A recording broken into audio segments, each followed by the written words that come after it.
Salam dəyərli müəllimlər. Bilirik ki, müəllimlərin işə qəbul imtahanının çərçivə proqramında müəyyən dəyişikliklər var. Onlardan biri də 6-cı sinif ədəbiyyat dərsliyinə yeni əlavə olunmuş Mahirə Nağqızının Ana dilim şeiridir.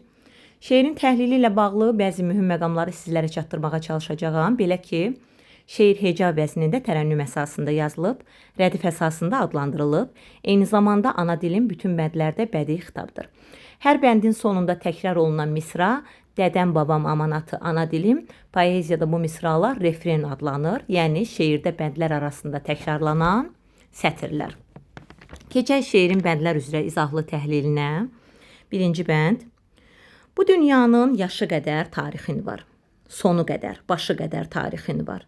Dağı qədər, daşı qədər tarixin var. Ha baş vursam, bitməz qatı ana dilim.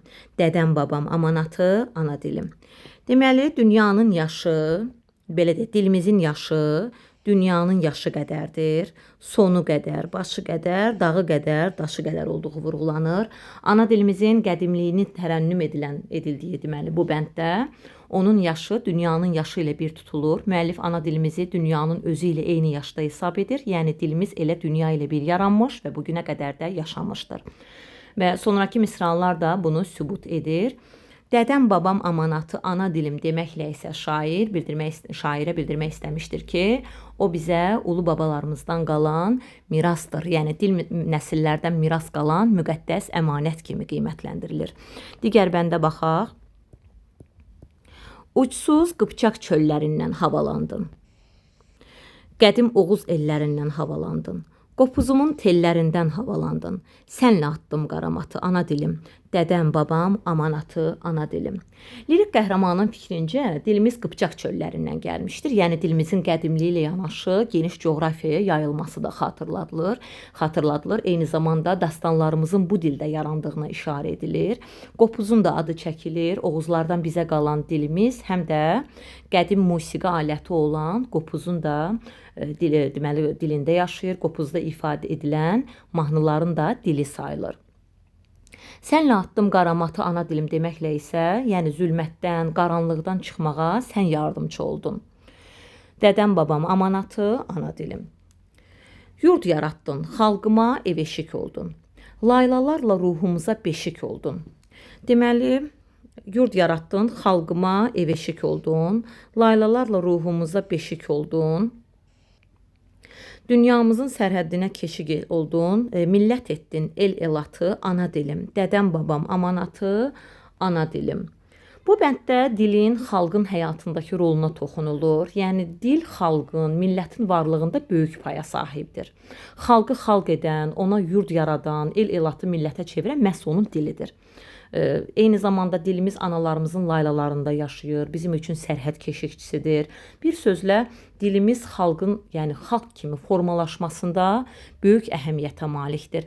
Dağınıq tayfaları vahid bir millət halına gətirən amil məhz onun dilidir. Millət etdin el elatı ana dilim. Növbəti bəndə baxaq.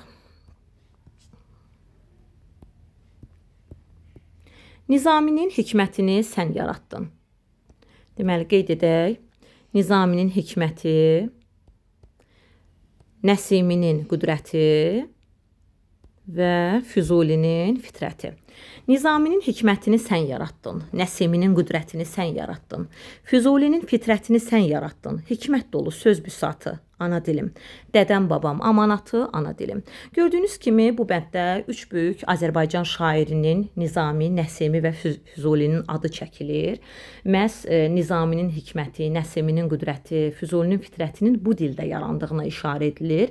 Onların bu dərəcədə güclü qüdrətə malik olması da dilimizin gücü ilə bağlıdır. Yəni ana dili belə deyək də ən mürəkkəb fəlsəfi fikirləri belə ifadə etməyə qadir bir dil kimi qiymətləndirilir.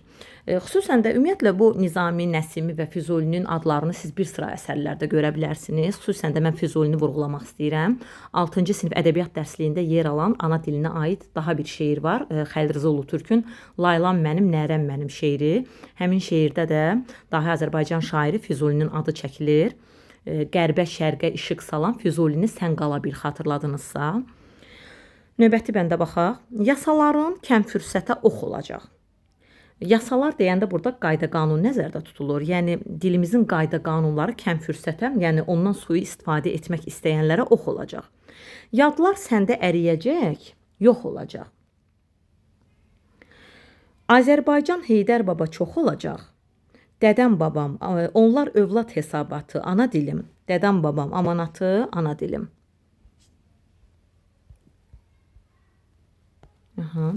Deməli, dilimizin qaydalarının ondan sui-istifadə etmək istəyənlər üçün mane olacağını bildirən şairə, yad sözlərin də yadlar səndə əriyəcək, yox olacaq deməklə, yəni yad sözlərin də bir gün azalacağını, yox olacağını düşünür. Azərbaycan Heydər baba dedikdə, deməli Səməd Vurğunun məşhur Azərbaycan şeiri və Məhəmməd Hüseyn Şəhriyarın Heydər babaya salam poeması nəzərdə tutulur. Onlar övlad hesabatı, ana dilim.